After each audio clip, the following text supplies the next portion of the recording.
started in slave ships. Slave ships. There are more records of slave ships than one would dream. It seemed inconceivable until you reflect. Ships sail carrying all their slaves.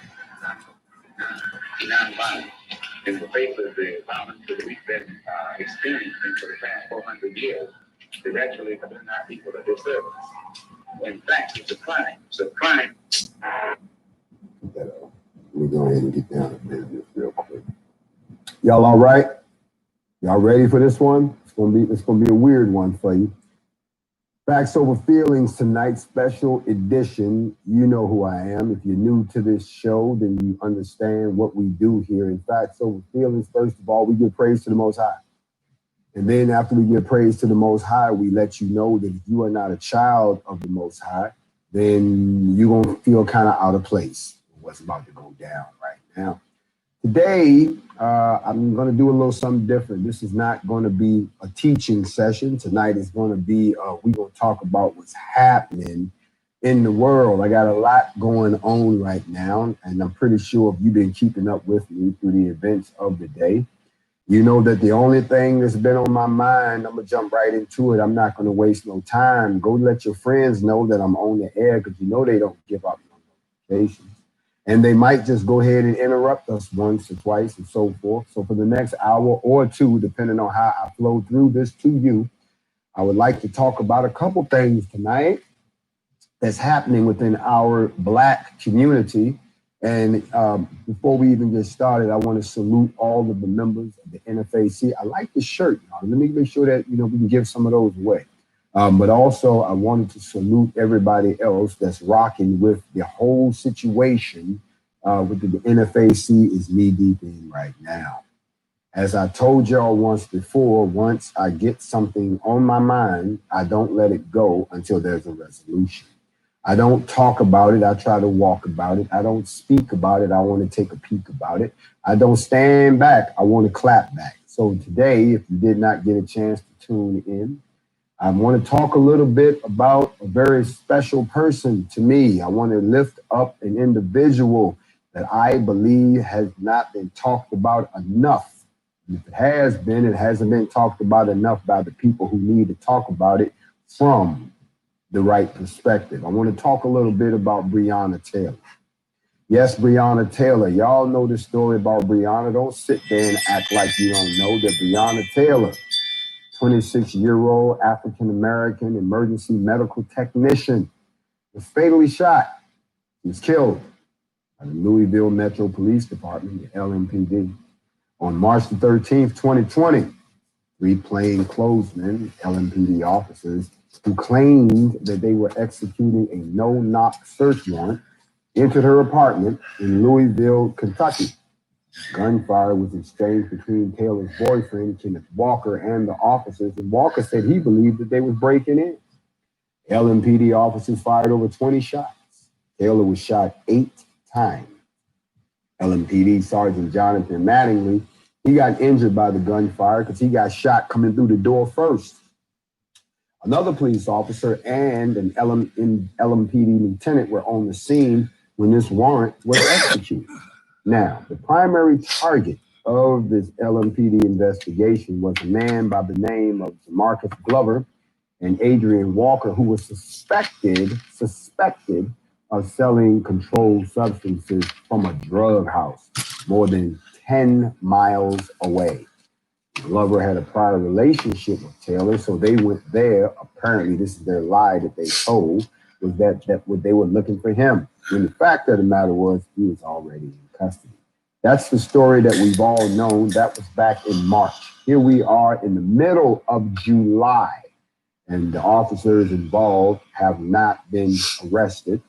One of them was fired, but he petitioned to get his job back.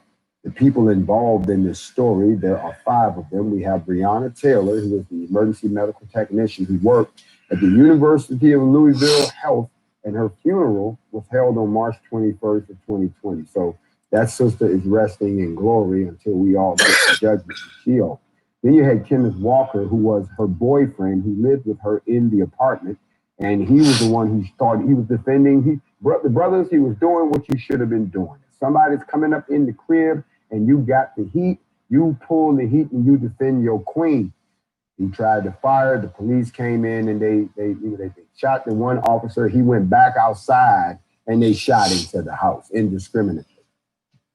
Jonathan Mattingly was an LMPD police officer who joined the department in the year 2000, became a sergeant in 2009, and then joined the narcotics division in 2016. Then we have Brett Hankerson, an LMPD detective. Hankerson joined the department in 2003.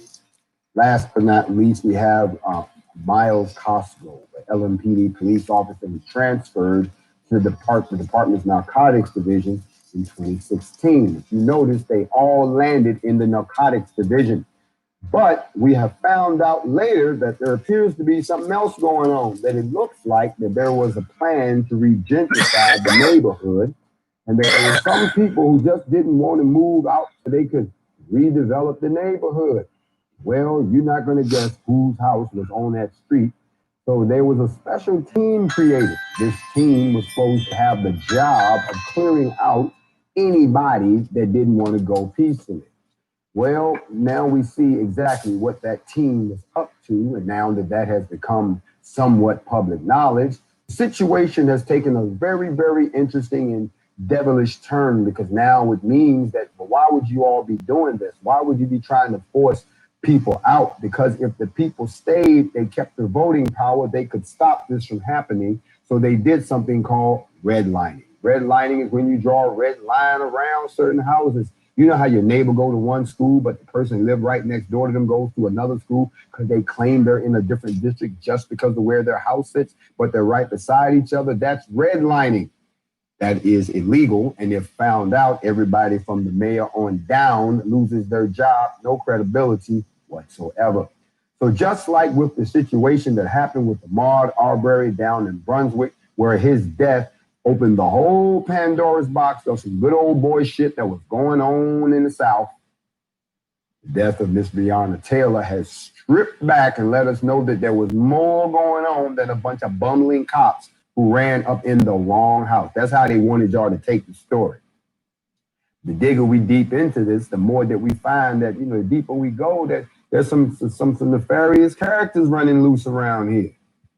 What we found out then was the reason that they haven't done anything, because some of the very people who supposed to do something about it had something to do with it. So of course, right after this happened, everybody was saying that, that it was a whole lot of stuff that didn't make sense. The police filed an incident report that was nearly entirely blank. That report stated that Taylor had no injuries, even though she died from multiple gunshot wounds. It also stated that there was no forced entry, even though the officers used a battering ram to get into her house. The police said that the technical errors had led to a mal-informed report. Y'all can't tell the truth to save your life. All three of the officers involved in this shooting was placed on paid reassignment pending outcome of the investigation by the police department's internal professionals integrity unit, which was a joke. On May the 20th, the investigation findings were given to the Kentucky Attorney General, Daniel Cameron, that's his name, to determine whether any officer should be criminally charged. Have you know that Mr. Daniel Cameron is still sitting on that particular report and has not issued anything as of yet. And now the joint is beginning to stink, and now everybody wants something done. At the end of the day, we're confronted with the possibility that this may go a lot deeper and find out that the mayor may have to bring in some help. So Mayor Greg Fisher, he asked the FBI and the U.S. Attorney's Office to review the findings. The FBI started conducting their own investigation. But everybody's crooked in this joint. Well, a lot of people would wonder, how can a bunch of people be so crooked at the same time? Well, if it has anything to do with a job, it doesn't make any sense. But if you remember what I tried to tell y'all about a month ago, that all of these symptoms that you are seeing stem from the same place. I told y'all, I done been to every thrift store in the country. I've been to every Red Cross Salvation Army looking for Ku Klux Klan robes, and I can't find one nowhere. I can't even get a hood. Shit, I can't get nobody to make me one. Well, I remember very vividly, there was a picture from June, June 25th. Well, let me check out the date, right? It was 1925, was it? When they had 55,000 Klan robes marched down Pennsylvania Avenue in Washington, D.C. It was huge. Where all the robes go? They didn't go nowhere. They upstairs in their attics. These are the people that work in all these jobs. The reason that ain't nothing happening is because Kentucky is one of the strongholds of the Ku Klux Klan. Something that people, black people today, act like they don't know nothing about. Well, they ain't never did nothing to me. If you knew the Klan like I knew the Klan, then you would know how insidious they are. You would know how sneaky they are. You would know how much of a coward they are. You would know how much they're the same people that tell you, how can I help you? When they're the same people that's blowing up churches with little girls in it, putting people in earthen dams and killing them, riding around in pickup trucks like good old boys, old hillbilly honky motherfuckers that want to kill you simply because they're inferior to you. I said it. So going up into the good old hills of Kentucky, did you really think that something was going to happen? Well, you know what's new in 2020 is that if y'all don't fix this shit soon, something was going to happen. You have to remember what Malcolm X said. The most disrespected person in America is the black woman. Now, think about what he said then and think about where we are now. And why are you asking yourself why people like Sandra Bland get swept under the carpet and why Breonna Taylor gets no response? Y'all remember the girl in the Waffle House that the cops jumped on and showed all her business to the world and treated her like she wasn't nothing? But oh, don't let that be a white woman. Oh, they got to call for a female police. I saw the videotape today. The officer is trying to arrest the sister, but the sister has gotten on the phone because she feels threatened by the officer, did not stop him from folding her up and putting her on the ground and giving her the treatment. Why? Because they have no respect for our women. Now, there are some people that will say, well, they don't respect your women because you don't respect your women. And, you know, I used to buy into that argument, but I'm not buying into that shit right now because of the simple fact is I have nothing but the utmost respect, and all my boys got nothing but the utmost respect for our queen. There is a mood floating through the congregation where we are standing up for our sisters. But they know we're doing that, but does that stop them from mistreating our women? No, it doesn't. The only thing that's going to stop them from mistreating our women is if we show up like this and be like, let me ask you a goddamn question. What in the fuck do you think you doing? Can I talk to somebody just for a few minutes? I need y'all to understand that I sat back and I watched this case with intent. I'm curious to see what was going to happen. I mean, they dropped the charges against the boyfriend real quick. They fired one of the officers real quick. But then everything just stopped. Did you notice that? Everything just stopped. See, that's when you run into the core of these KKK-minded people. You see, the reason that they wear masks is because they want to be hidden. I wear a mask, but when I talk to you, the mask comes off, so you know that it's me. When I go out with the NFAC, if you notice, I'll take my mask off of my people. Don't. When it's time to speak, I speak with no mask because I'm not afraid of you knowing who I am. I would really like to know who you are. You've been a coward for hundreds of years, and y'all can talk that shit online, but when we pull up, you're never nowhere to be seen.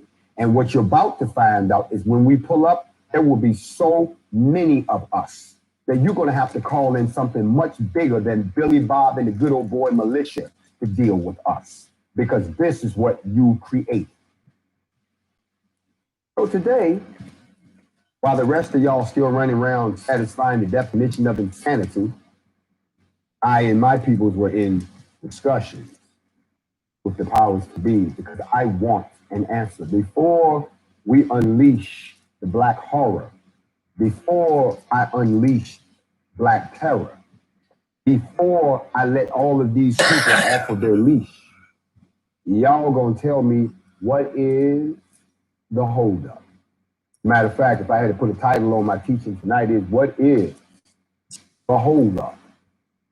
If you witnessed that, if those of y'all who tuned in, because I did not want them to lie about what was said, so you all got a front row seat to my discussions with the powers to be, the mayor's office, the police chief, several of it. They brought. I don't know why they always roll out the church guy, but because we don't worship the slave master. That doesn't work on us. Something else that does not work on us are phony leaders. Have you ever read the book by Juan Williams? This book right here is called Enough. This is the phony leaders, dead-end movement, and the culture of failure that are undermining Black America. You really should read this book because this book has some rather interesting points. What I would like to pull out of this book, is that it talks about something that Martin Luther King said before they killed him. He said the adults who led the civil rights movement 50 years ago saw the potential in young Black people to reach the mountaintop. That's all I want to say out of that book. Here's what I want to get to start off with tonight. To all my young folks. The reason that you have to take the baton from us is because I've set it up that I need you to run it to the end zone. You see, I've put y'all in motion, but I need you to execute the play. You see, I have lit the fire, but I need you to go get some more wood and keep the fire burning. Young folks, because see, when I'm gone, you can take it on to the next generation. You see what they've done? They've energized an entire generation of racist white kids who are now growing up and they're just acting out what they've been told. That's why you got all your Karens now. That's why you got all your Carls now. Because these are the people who were little kids that used to run around and see their mamas and daddies doing the things that they want to do now. The problem is the Black folks that they're running into, they don't act like the Black folks that their mama and daddy told them about. No, y'all was acting like that at first. Y'all was a little wimpy. Yeah, y'all was a little wimpy. And all y'all standing around, oh my God, I don't believe it's happening. I'm so sick of hearing people say, I don't believe it's happening. Believe it. It's happening. Get with the program. You know how this go. I had somebody come to me and they said, well, what about the young folks? I see the young folks getting themselves together. I love the brothers in Detroit. I seen what they did. I love what the brothers in California are doing. I love what the brothers in Louisiana are doing. I love what I'm seeing because it's young brothers who are following an example. But old brothers, my brothers, if y'all don't come out and give the example, don't knock the young brothers when they get out there and they don't know what to do. If you're not going to take your Black ass out there and show them how it's done, if you're not ready to show them, look, I'm going to show you how it's done. I might die doing it, but once I'm gone, you pick it up and keep going. That's what has to happen. How do we get to that point? We get to that point by not following fake leaders, fake movements, people who just talk all the time and no action. That's how they understand action. What you witnessed today was action because they know me well enough by now that if I don't get to the bottom of this, if they don't show us some fruit, if the Attorney General does not come back and say, this is what I'm going to do, then y'all know me well enough and they've seen enough from the NFAC, whether it was in Dayton, whether it was in Brunswick, whether it was in Stone Mountain. They know we are going to take action. So y'all know where we at right now. Everybody wanted to pass the ball. Didn't nobody want to make the decision in front of me, so they pointed the fingers at the Attorney General. So I have requested a meeting with the Attorney General. Now, when Mr. Attorney General decides to pull up, not going to be holding you long, sir. Just got one question. When are you going to arrest the officers who killed this woman? And if you're not going to arrest them, can you give me a logical reason why? Because I need to take that back to my tribe. You see, I believe in the old African model of leadership. I respond to the will of the people. I do the will of the people. I don't will the people to do what I tell them to do. I do what the people tell me to do, and the people need an answer. We need you to tell us something, because if you don't, You're going to convince us that you just don't give a shit. And just like Malcolm said, it's either going to be peace for everybody or it'll be peace for nobody. Now, I'm not going to dwell on that too long because at the same time, I need y'all to do me a favor. I need you to stop watching certain channels on TV. I need you to stop watching CMT, a country music channel. I need you to stop watching MTV, MTV2, MTV Classic, MTV Trez, MTVU. I need y'all to cut that off. Comedy Central, Logo, the Paramount Network, Pop TV, Smithsonian Channel, TV Land, and while you at it, VH1. You got to turn that off. Then you got to turn off BET, gospel, herb, hip hop, jam, soul, and don't even deal with the streaming service. Don't even touch it. If you're a fan of Showtime, I need you to stop watching Showtime 2, Showcase, Show BET, Showtime Extreme, the Family Zone, the Showtime Next, and Showtime Women. And then while you're at it, I need you to stop watching the movie channel and then Flicks and all those other ones. If you're a child and you like to get the hold of the remote, don't you turn on Nickelodeon, don't you turn on Nick at Night, don't you turn on Nick Jr., don't you turn on Nick Music or turn on Nicktoons or Teen Nick. All those channels are owned by Viacom.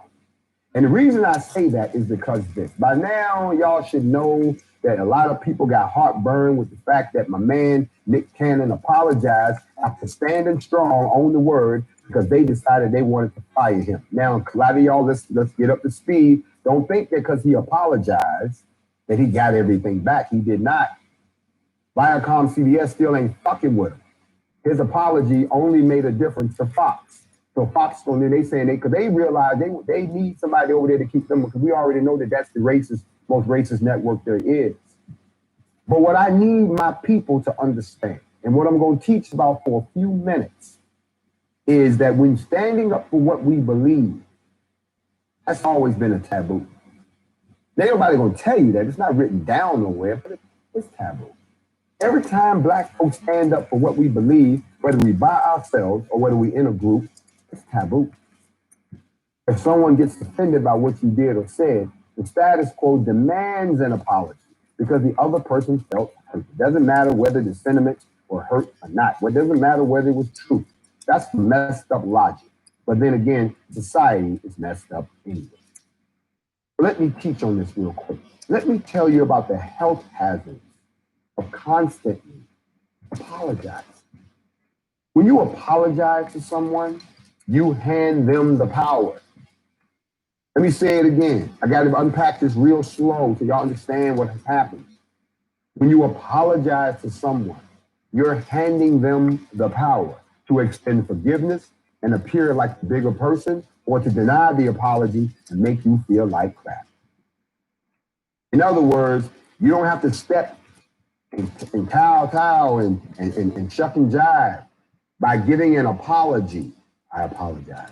Someone can either accept it and say, okay, I accept your apology. Or they can be like, man, get out here. I don't want to hear that bullshit. You've given them the power. So when he apologized, what he ended up doing was technically what he did real smooth in front of all y'all. He handed power back to the very people that he sat there and he criticized. He put his judgment in their hands. Now, last time I checked, I didn't see a statement from the Jewish community. I didn't see anything from the Jewish Defamation League saying, Mr. Cannon, we understand that it was a slip of the tongue and we accept the fact that you've been, you see your humility has shown and we accept that. I ain't seen that yet.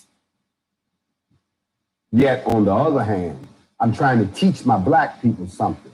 The next time one of these racists get up there talking about, I'm sorry, I don't know what it came over me. We're sorry. Remember what they're doing. They're handing you power. And y'all don't execute that power at all. I've shown y'all before when HMS did that clown shit that they did and they tried to offer that bullshit apology. What did I do? I told y'all to tear up their goddamn stores and run them out of South Africa. I salute my South African brothers and sisters who did just that. Meanwhile, over here, y'all still chooping y'all ass up in their stores. When you find out that Louis Vuitton used to put black people in a zoo, put us on display, but when it came out, they apologized. What did y'all do with that power? Nothing. You still in there buying their shit. Anytime someone has to apologize to us, Understand that puts us in a position of power. Do we accept the apology? No. What we do is say, fuck you and your apology. We're going to get our own revenge on you. We're going to hurt you in your pocketbook. You understand what I'm saying? Your approval of me is more important than my personal feelings. You know this, right? Haven't you found yourself in a situation where you thought, I shouldn't have to apologize? And then everybody told you, you should apologize because you was wrong. But the reason you don't want to apologize, because the person you got to go and feel you got to apologize to, you probably didn't feel like that you needed to apologize because you felt justified in what you did.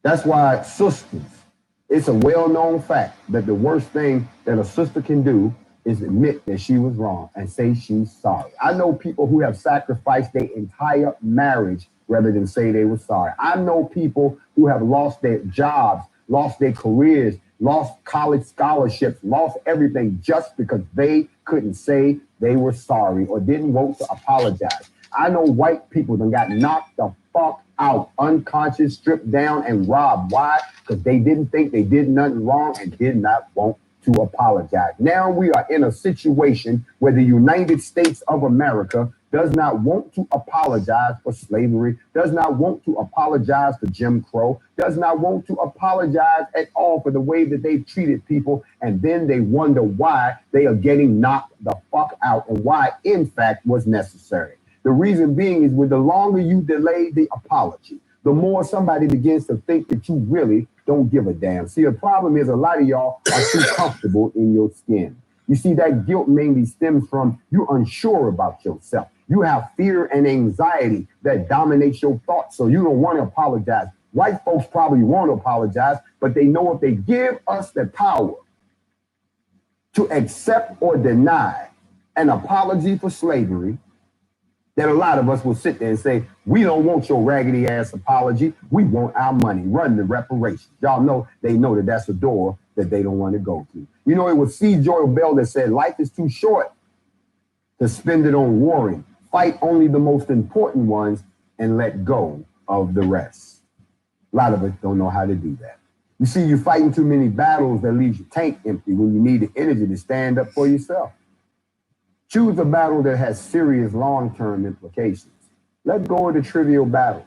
You see, some of y'all so hell-bent on winning the battle that you lose the war. You see, that's what we're trying to get you to. This is not a short-term process. We're not going to overcome overnight. But damn it, y'all, we haven't overcame shit in 60 years.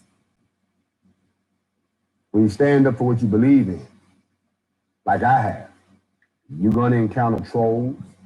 I have. You're going to encounter dismissive people. I have. They're picking on you.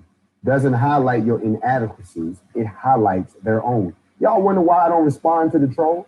Y'all wonder why I don't get mad when people criticize me? Y'all wonder why I keep fighting for my people when they tell me that you wasting your time? You know why? Because I'm not the one with the problem. They are. So when you come on my page and you start talking trash, all you're doing is showing us how weak you are. When you come on here and you start saying stuff like, you black people are a bunch of fools. No, you're showing us that you're a fool. You see, a stuck pig is always going to holler louder than anybody else. So don't come thinking that if you don't want to apologize to somebody because you don't want to have that battle with them, remember, people always accuse you of what they would do if they was in your situation. Maybe they're not the bigger person. When someone is trying to knock you down, sisters or brothers, because you trying to do the right thing and they trolling you and they criticizing you and they running around lying on you, big shout out to my girl, Meech X. I had to let y'all know right now, because you trolls and you nasty folks ran back to that woman and tried to get her upset about something because y'all didn't want to see us work together.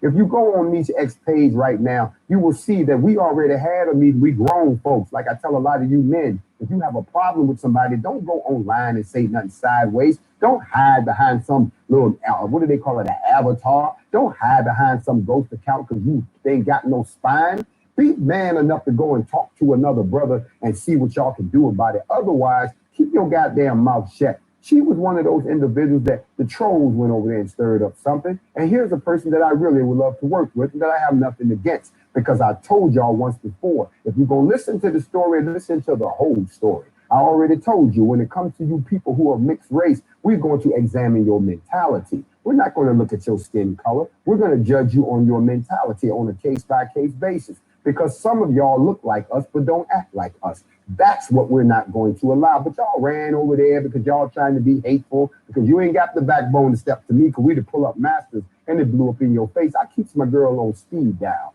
And we talking, guess what? We got bigger shit to worry about than the fact that you got issues that you can't deal with. I told you this is facts over feelings. If you in your feelings, get help.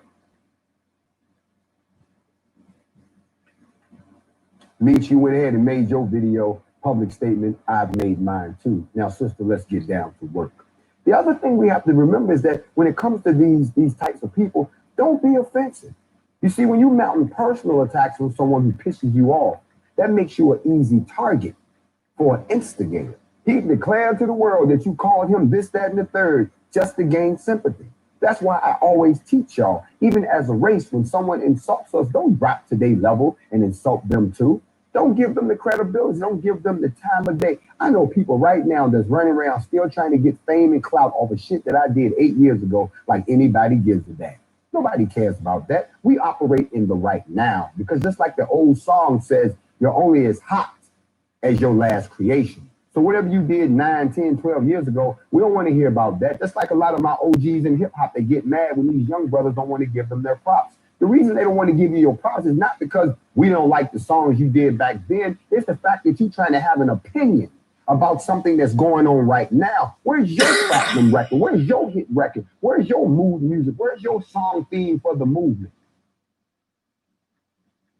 I gotta let that hang out there for a minute, because I got a lot of people saying, Jay, why don't you just drop a joint called NFAC? I'm trying to give y'all a chance to do it, but don't nobody want to do it. Y'all want me to lead the revolution and have the theme song too?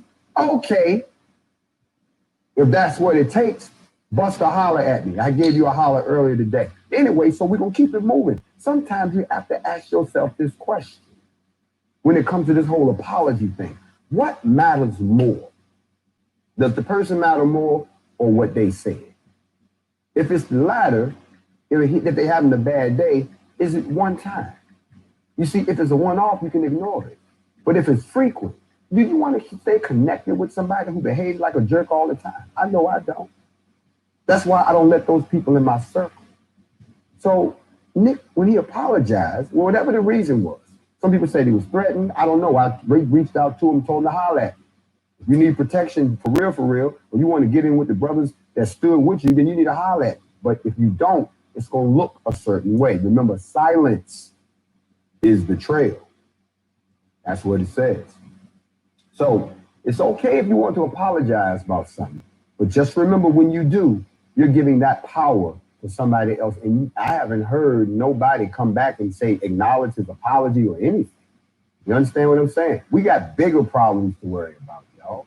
We got to worry about the fact that 1,004 people have been shot and killed by police in this past year. In 2015, 5 years ago, the Washington Post began to log every fatal shooting by an on-duty police officer in the United States. In that time, there have been more than 5,000 such shootings recorded by the Post. After Michael Brown, y'all remember Michael Brown, he was that unarmed black man who was killed in 2014 by the police out in Ferguson, Missouri. The Washington Post did an investigation that found that the FBI undercounted fatal shootings by more than half. This is because reporting by police departments is voluntary, and many departments don't do it. That shows you how much they care about you. They don't even keep a record of when they shoot. So their data relied primarily on other sources. And after 5 years of analysis, I got a hold of that report. And what I found out that was interesting was that despite the unpredictable events that lead to fatal shootings, police nationwide have shot and killed almost the same number of people annually, nearly 1,000 every year. The probability theory might offer an explanation, but we're not going to go into that. What I was interested in was, how are people getting killed based on race? Since everybody want to talk about black on black crime, let's talk about cop on black crime. Although half of the people shot and killed by police are white, black Americans are shot at a disproportionate rate.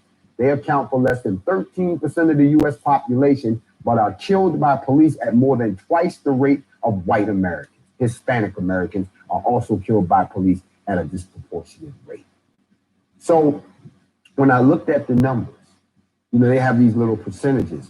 It was crazy because we are so far outdistancing everybody else, and the shootings are happening all across the country. They've taken place in every state, and they've occurred more frequently in cities where populations are concentrated. States with the highest rates of shooting, believe it or not, the states with the highest rates of shooting, watch this, New Mexico, Alaska, and Oklahoma. You be saying, no, it gotta be Chicago. It gotta be. No. Here's the problem.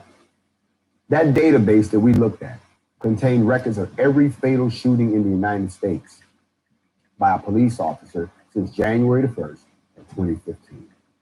And they keep it updated. You can go look at it yourself. It's on the FBI site. What I thought was interesting was there's this graph that shows you, how the shootings are going. When I looked at 2015 to 2020, it went just like this. That's interesting. Everybody else shit was going. You understand what I'm saying? So something is going on. I'm trying to figure out what's going on. Then I heard people tell me, it's because there's high crime in those areas. Why is there high crime in those areas? Well, because people are in poverty.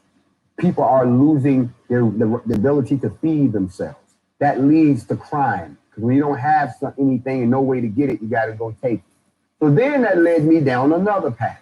I wanted to look at wealth inequality in America. I hope you're ready for this. Why hasn't wealth inequality improved over the last 50 years, Black people? And why in particular has the racial wealth gap not closed? Well, took a look. What I found out was rather interesting, Black folks.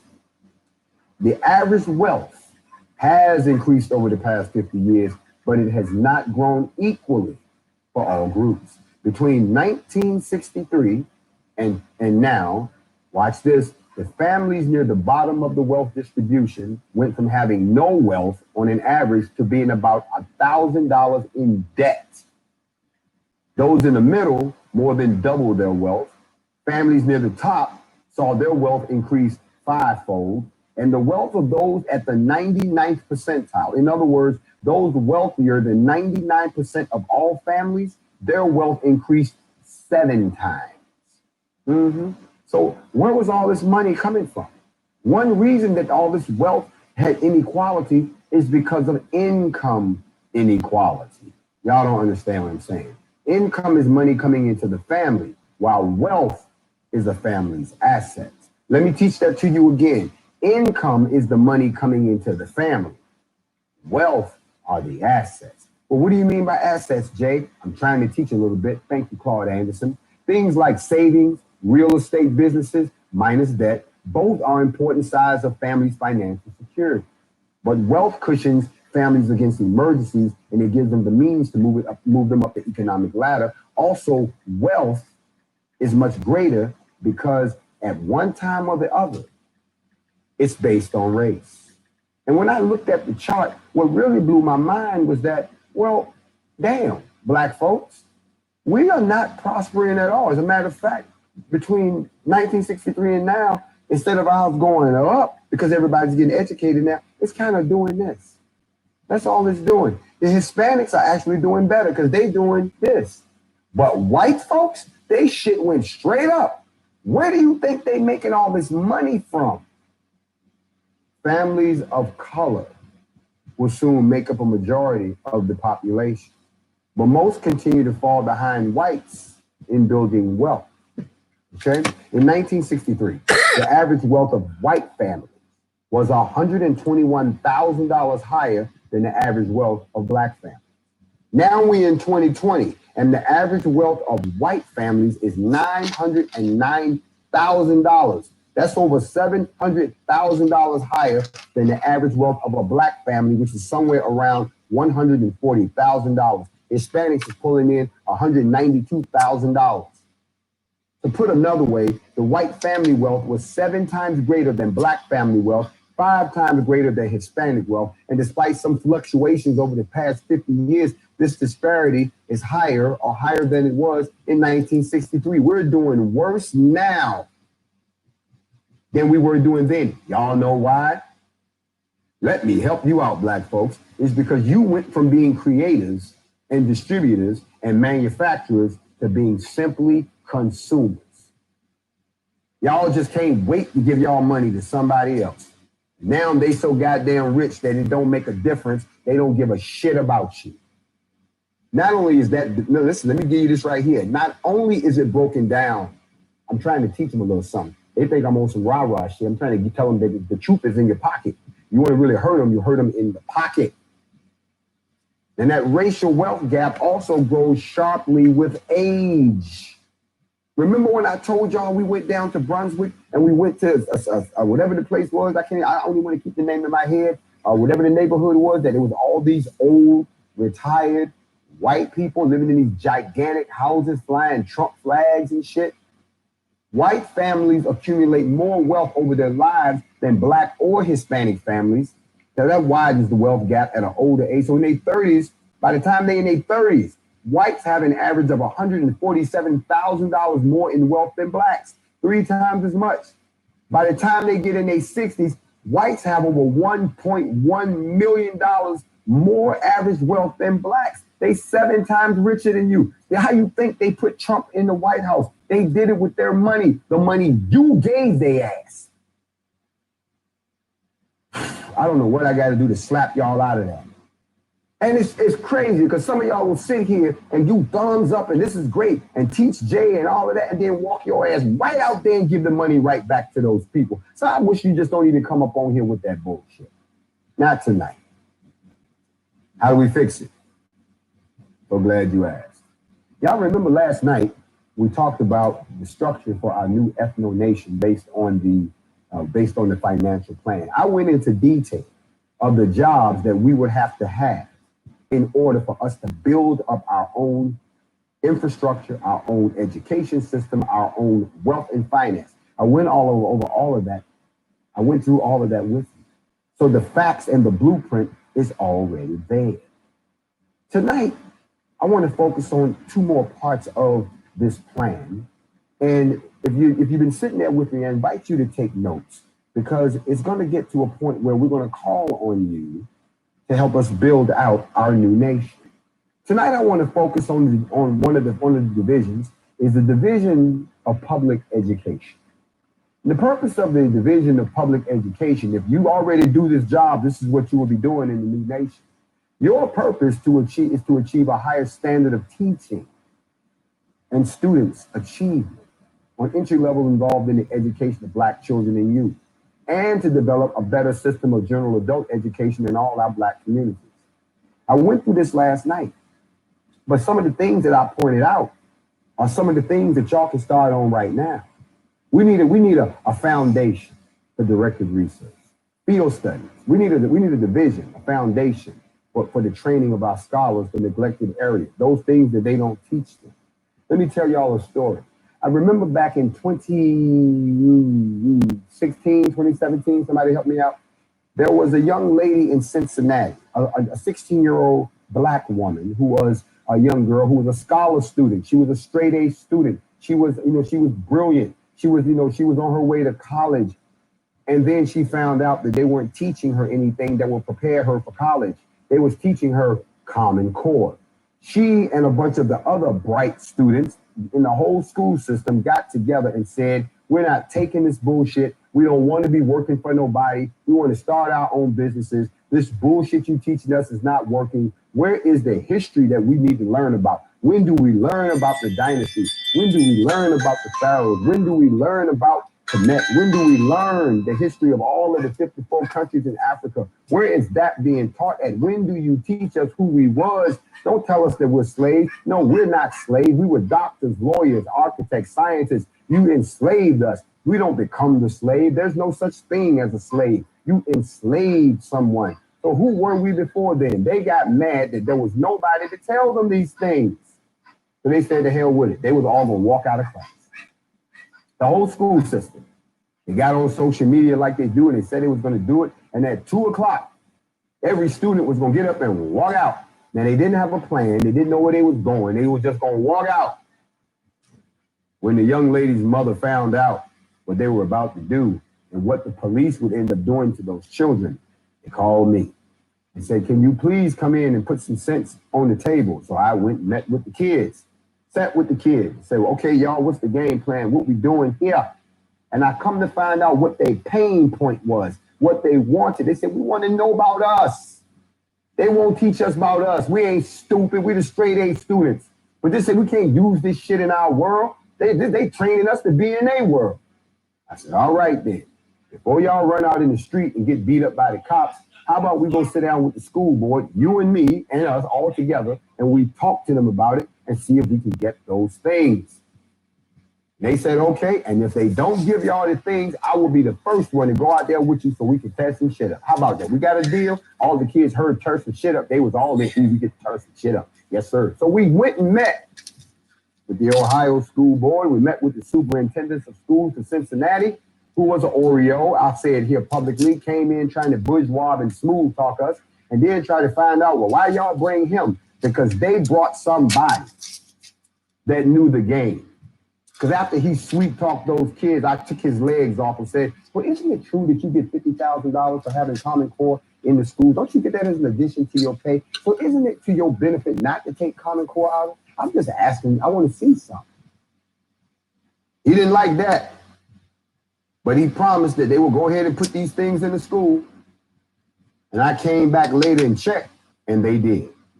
But if we establish our own country, the Division of Public Education will have the responsibility of building some way for our scholars to be taught about those neglected areas in various aspects of our African life and our history. We would have to have a general publishing board. These are the people that would write our textbooks and other works related to the progress of our race and our history. We would need our own newspapers, our own magazines, our own professional journals, our own community action newsletters. We would have to have a committee of visitors. These should be in every community so that when you come to these communities, you become acquainted with the teachers, the students, the textbooks, and all of the learning materials. They would have the job to determine to what extent, if any, of the anti-African or anti-Black feeling on the part of many teachers of Black youth may be a hidden obstacle to their progress in schoolwork. In other words, if you're one of those teachers and you got these attitudes, you can't teach in our school. We don't give a damn who you are, what kind of credentials you got. If you come in there because you got some self-hatred issues and you think we're going to let you take it out on our kids, you sadly mistaken. We're not going to do that. Every committee of school visitors should be elected by the people of the community and should report directly to them. Look what I said, not report to somebody, the governor, the mayor. No, the people put you in there. So guess what? The people are the ones that you got to report to. The Division of Education would justify its existence if it did nothing more or less than conduct studies as a basis for proposing certain guidelines for the race of the United States. That's something that y'all need to think about. That's a lot to unpack. That's a lot to unpack. I want to talk about something else real quick that we would have to have inside of this new world that we want to build. And that's something that a lot of people don't think is important. I believe it is the most important part of us building a Black nation. The Commission for Spiritual Life and Assistance. Listen to what I said. The Commission for Spiritual Life and Assistance. This should be the race's great commission. Its major task will be the determining the direction of our civilization. To interpret the spiritual as men and women working on the highest level of humane endeavors to understand the meaning of life or trying to improve it. If you don't know who the Most High is, then you can learn about that. If you are still trying to shake off the shackles of the slave master religion in this new country we built, then this is the people that will get you cleaned up. Now, here's where my allies come in. You see, we would enlist the cooperation of white, brown, yellow, red, and any and all other peoples of goodwill in an all-out drive for a better world. We're not saying you can come be a part of us. We will work along with you. Another function of this department will be to maintain an emergency assistance program for families or communities in distress. See, if we build our own nation, it's not going to be kumbaya. We're going to have some hard times. But we should look, people shouldn't have to worry when they fall on hard times in a real community like that. They should be able to go to get emergency assistance. But see, in this society, we're not going to let you lay around and become a cancer. Everybody will be gainfully employed because you're going to get a job whether you want one or not. Because we're going to abolish what they do. Because we're not working for someone, we're working for ourselves. Don't y'all remember what I said last night? But we own all the business. I'm going to stop right there. Time for me to go take my break. And when I come back, we got to talk about HR 6666, which is coming knocking at your door soon with a vaccine to put you in the position of whether or not you're going to take it or not, because they know we're trying to get them out of here. We already know that what's in those needles is something that's going to kill you, not going to save you or going to help you. They don't want you to do that. They want you and everybody else gone. Why? Because if they can't have you the way that they used to have you, they would much rather kill you. And y'all don't believe that. I don't want that right now. So I need y'all to come back and join me. We're going to talk about HR 666. We also got to talk a little bit about where do we go from here now, because I know my NFAC numbers is raring to go. I heard some of y'all was booking plane tickets and people was going out and getting their uniforms together. And y'all know what the uniform is: black boots, black pants, black button-down shirt, black mask, shotgun, semi-automatic weapon, or rifle. Pistols are going to be on your thigh, in your thigh holster, or going to be in your shoulder, and you must have a permit.